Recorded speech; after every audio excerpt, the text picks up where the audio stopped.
तो ये कहानी है पास्ट माजी की, जब लोगों ने फॉसिल फ्यूल का सबसे ज्यादा इस्तेमाल कर लिया था और इस वजह से दुनिया में जो कुदरती रिसोर्सेज थे यानी रहने के वसाइल उनकी बहुत कमी होने लगी थी, यानी कि कोयला, गैस और पेट्रोलियम वगैरह, जिस वजह से लोगों के दरमियान लड़ाइयाँ होने लगी थी। इन सब मसाइल को देखकर साइंटिस्ट ने रिसर्च किया और उन्होंने बनाया एक ऐसा पावर सोर्स जो कभी ना खत्म होने वाला था, लेकिन फिर भी लोग मुख्तलिफ दिखने की वजह से लड़ते रहते थे। इसी वजह से लोग अलग अलग मुल्कों में बांट दिए गए, जिसके बाद साइंटिस्ट ने एक हल निकाला जिसका नाम ट्रांसफॉर्मर था। दरअसल जब इंसान 16 साल का हो जाया करता था तब उसे एक मशीन के अंदर डालकर ट्रांसफॉर्म कर दिया जाता था। ये प्रोसेस करने की वजह से वो बहुत ही खूबसूरत, प्रिटी दिखने लगता था। उनका कहना था कि जब सब लोग खूबसूरत दिखेंगे तो लोगों के दरमियान कोई ऊंच नीच नहीं रहेगी। लेकिन जैसा कि मैंने आपको बताया, सिर्फ 16 साल वाले ही अपने जिस्म को ट्रांसफॉर्म करवा सकते हैं, यानी कि अभी भी कुछ छोटे लोग जो 16 साल की नहीं हुए थे उनका ट्रांसफॉर्म होना बाकी था। उन लोगों को एक अलग जगह रखा जाता और उन्हें नजरअंदाज किया जाता। ऐसे जिन लोगों का ट्रांसफॉर्म होना बाकी था उन्हें अगलीस कहा जाता है। अब यहाँ पर सीन कट होता है और हमें टेली नाम की एक लड़की को दिखाया जाता है। वो भी 16 साल होने का इंतजार कर रही है क्योंकि वो भी प्रिटी दिखना चाहती है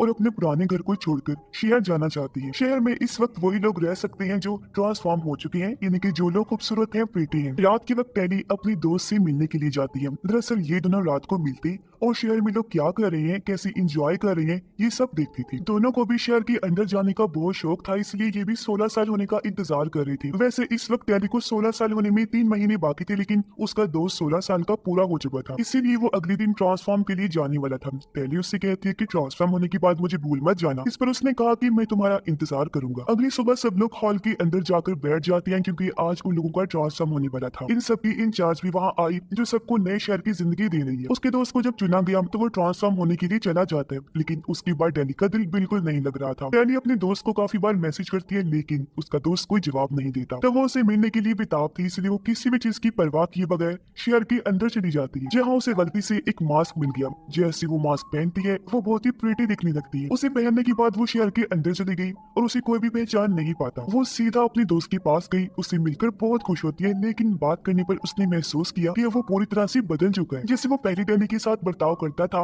अब वैसा बिल्कुल नहीं है। उस वक्त शहर का गार्ड डेली को स्कैन कर लेता है और उसे पता चल गया कि यहाँ कोई अनजान शख्स आ गया है। डेली वहाँ से भागने के लिए एक पावरफुल जैकेट पहनती है। जब वो बिल्डिंग से नीचे छलांग लगाती है तो वो नीचे नहीं गिरती बल्कि बचकर निकल जाती है। वो भागकर एक पुल के पास छुप गई, लेकिन गार्ड उसे देख लेते हैं। इसी वक्त एक लड़की शिया जाती है जो गार्ड को चकमा देकर टेली को अपने साथ लेकर भाग जाती है। टेली को काफी अच्छा लगा, उसका शुक्रिया अदा करती है और इस तरह दोनों की दोस्ती हो जाती है। टेली शे को अपने दोस्त के बारे में बताकर कहती है कि वो मेरा बहुत अच्छा दोस्त था और शहर में उसी से मिलने आई थी मैं, लेकिन ट्रांसफॉर्म होने के बाद वो बिल्कुल बदल गया है। अगली सुबह शे टेली को स्केटिंग करना सिखाती है, लेकिन टेली के लिए ये काफी मुश्किल होता है। शे टेली को अपने दोस्तों से मिलवाती है और उसे एक किताब भी देती है पढ़ने के लिए। जब टेली वो किताब पढ़ती है तो उसे पता चला कि दुनिया के बाहर भी एक और दुनिया है, लेकिन टेली को अब यकीन नहीं होता। शे उसे बताती है कि दुनिया के बाहर भी सच में एक जगह है जिसे लोग स्मोक कहते हैं। डेविड नाम का एक इंसान है जो हमें स्मोक तक ले जा सकता है और वहाँ वो अपनी जिंदगी खुलकर जी सकते हैं। लेकिन इन सब बातों को सुनने के बाद भी टेली को यकीन नहीं होता। उसका मानना था कि इस दुनिया के अलावा कोई और दुनिया नहीं है। लेकिन फिर शे टेली को लेकर बाहर आ जाती है। ये लोग अपनी रिंग उतार देते हैं ताकि इन्हें ट्रैक न किया जा सके। शे उसे उस दुनिया में ले जाती है जो अब तबाह हो चुकी है। ये दुनिया अब रहने के लायक बिल्कुल भी नहीं है। वो टेली को कहती है कि अगर तुम हमारे साथ चलना चाहो तो तुम भी आ सकती हो। तुम्हें एक बेहतरीन दुनिया मिलेगी जो कि बहुत ही अच्छी जगह है। वहाँ पर कोई भेदभाव नहीं होता, कोई भी इंसान चाहे कैसा भी हो वहाँ आराम से रह सकता है। मैं डेविड के साथ स्मोक में रहने जा रही हूँ और मुझे उनका हिस्सा बनकर बहुत खुशी महसूस होगी। अगर तुम्हारा कभी दिल करे हमारे पास आने का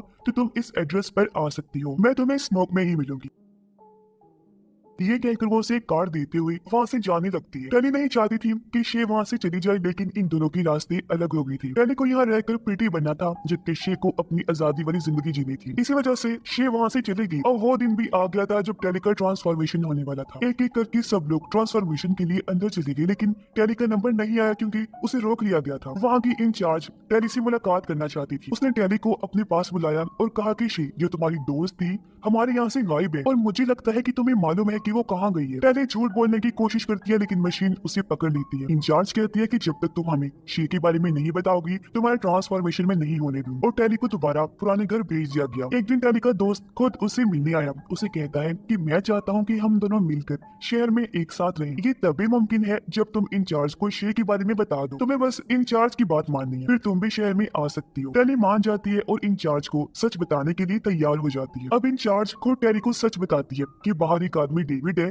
जो शे को किडनैप करके उसका दिमाग कंट्रोल कर रहा है। डेविड खतरनाक है और हमारी दुनिया को तबाह करने के लिए हथियार बना चुका है। मैं चाहती हूँ कि तुम हमारी टीम में शामिल हो जाओ ताकि डेविड तक पहुंच सको और अपनी दुनिया को बचा लो। जाने से पहले वो टैली को एक लॉकेट देती है, ये कहते हुए कि ये लॉकेट तुम्हारी मदद करेगा। टैली शे के दिए हुए एड्रेस पर चली जाती है। उसे जंगल के बीचों बीच एक ट्रेन की पटरी नजर आई। पटरी का पीछा करते हुए वो फूलों के खेत में पहुंच जाती है। वहाँ आराम करते हुए टैली की आंख लग गई, लेकिन जब वो जागती है उसने देखा कि खेत में आग लगी हुई है। उसी वक्त डेविड उसके सामने आता है जिसके बारे में वो पहले ही जानती है। वो टैली का सामान चेक करता है जिसमें उसे एक ट्रैकर मिला जिसे डेविड दूर फेंक देता है। ट्रैकर की वजह से इंचार्ज को मालूम हो जाता है कि टैली अभी कहाँ है और वो अपने आदमियों को वहाँ भेज देती है। डेविड टैली को अपने दोस्तों के पास ले गया जहाँ उसकी मुलाकात शे से होती है। टैली शे को देखकर बहुत खुश होती है क्योंकि वो उसे बचाने के लिए ही यहाँ पर आई थी। टैली इंचार्ज की कहने पर आई थी लेकिन अभी तक शे को उसने ये बात नहीं बताई होती। शे पूछती है कि लॉकेट किसने दिया। टैली झूठ बोल देती है कि ये मेरे दोस्त ने दिया। अगले दिन टैली और टीम एक मिशन पर जाती है जिसमें वो फूल को जलाने वाली थी। टैली को समझ नहीं आता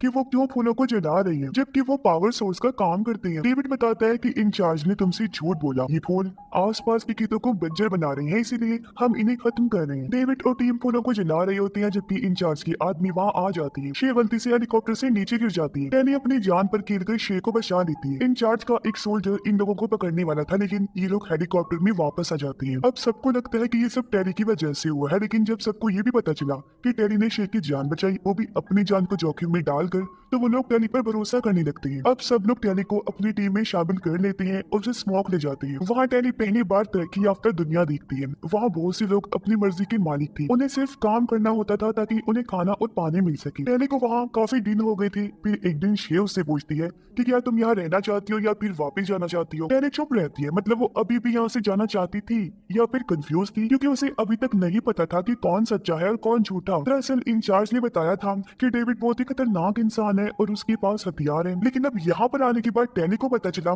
कि जैसा इंचार्ज ने कहा था वैसा तो कुछ है ही नहीं। डेविड टैली को यकीन दिलाना चाहता था, इसलिए वो टैली को लेकर अपने माँ बाप के पास आया जो इस शहर के बारे में बहुत अच्छे से जानती थी। डेविड के डैड इंचार्ज और शहर के बारे में जो बातें टैली को बताती है वो सुनकर टैली हैरान हो जाती है। डेविड के डैड कहती है कि तुम्हें नहीं बताया गया होगा लेकिन ट्रांसफॉर्मेशन के बीच बहुत से लोगों की मौत हुई है। बाय चांस जो लोग ट्रांसफॉर्मेशन में कामयाब हो भी गई थी उनका दिमाग पूरी तरह से साफ कर दिया जाता था और उनकी फीलिंग्स जज्बात भी खत्म हो जाती। एक तरह से उनकी खुशी सिर्फ दिखावा हुआ करती थी। मुझे पता चल गया था कि इंचार्ज गलत कर रही है, इसलिए हम उस जगह को छोड़कर यहाँ भाग गए और मैं अपने लैब में उस सीरम पर काम कर रहा हूँ जिससे लोगों को फिर से ठीक किया जा सके।